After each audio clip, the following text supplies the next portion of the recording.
She gave her loyalty, her nights, her silence, only to watch her life's work stolen by the woman who smiled in her face and buried her in the shadows. But when betrayal awakens something darker in her, love collides with revenge, and the truth she uncovers will cost more than her career. It will cost her everything. The first strike of thunder rattled the glass panes of my apartment, pulling me from restless thoughts that had kept me awake long past midnight. Rain poured in angry torrents against the balcony railing, and for a moment, I wondered if the storm outside was a mirror of what had been building quietly inside me for months. I had spent the last 2 years convincing myself that sacrifices would eventually be rewarded. Every late night at the office, every weekend spent with my laptop instead of friends, every time I nodded silently while others claimed credit for my work, I told myself it would all matter one day. The promotion I had been promised was supposed to come in March. Instead, March passed with polite excuses. April came with silence. By June, someone else's name was engraved on the doorplate that should have been mine. I wasn't just overlooked. I was erased. The betrayal was quiet, but it cut deeper than a shouted insult. My supervisor, Quinla Brexworth, smiled at me in meetings, praised my dedication in front of the team, then submitted a report, my report, as her own. When the regional board applauded her for streamlining the client system, she glanced at me with a knowing look that told me she was daring me to speak. I didn't. Not then. But something in me shifted the night I saw the email thread accidentally forwarded to me. It wasn't just one project. It wasn't just one report. It had been every major initiative over the last year. Every success that should have carried my name had been carefully, methodically reassigned to hers. The rain thickened outside, lightning cracking across the sky. I stood at the window, my reflection pale against the darkened glass, and whispered a promise I wasn't sure I had the strength to keep. This wouldn't end quietly. The morning after the storm, the world outside my apartment seemed unervingly calm. Sunlight poured through the blinds, and the streets below bustled as if nothing had shifted, as if life had not taken on a sharper, more dangerous edge inside me. But my reflection in the mirror was no longer the same. I had always been the quiet one in the office, the one who stayed late, who believed in work ethic more than politics, who thought talent and persistence would carve out their own recognition.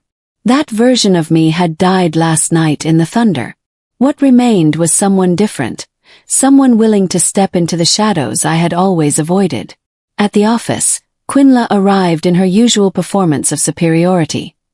Heels clicking against the polished marble, her perfume trailing before her like an announcement. She greeted the receptionist with a dazzling smile, then swept into the glass meeting room where the rest of us were waiting.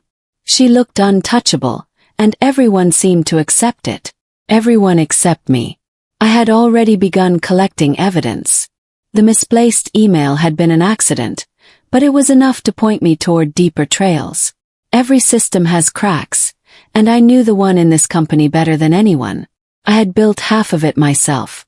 While Quinla presented quarterly metrics to the team, her voice carrying smug confidence, my eyes weren't on the slides. They were on the flash drive hidden in my bag.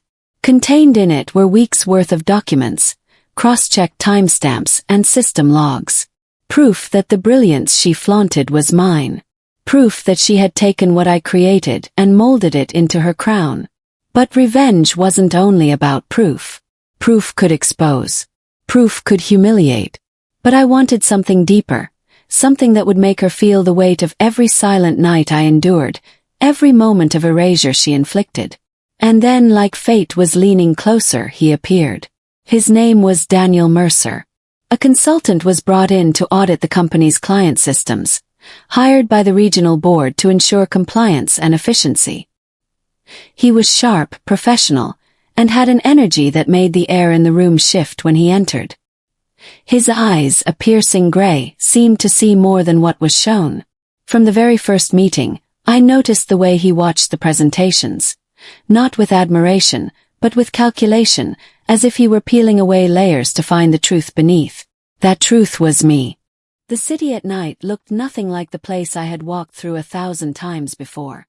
Towering buildings stood like silent witnesses, their windows glowing with fragments of lives I would never know. For months I had lived in shadows, moving carefully, stitching together threads of betrayal into a web strong enough to trap the one who had taken everything from me.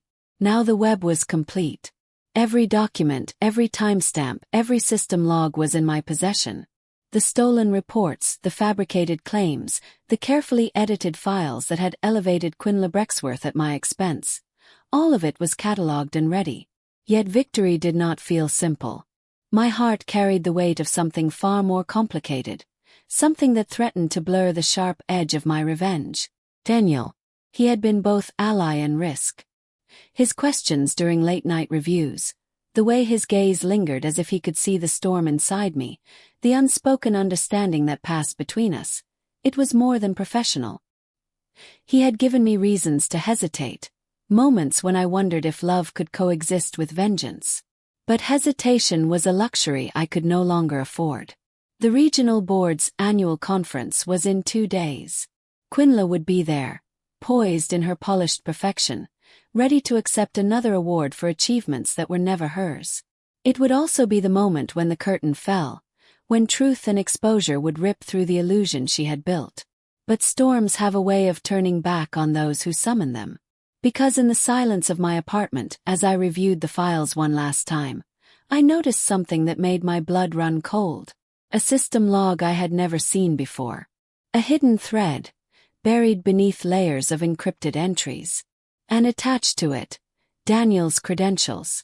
The man who had become my confidant, the one I had let past walls no one else had ever breached, was tied to the very network of deceit I had been unraveling.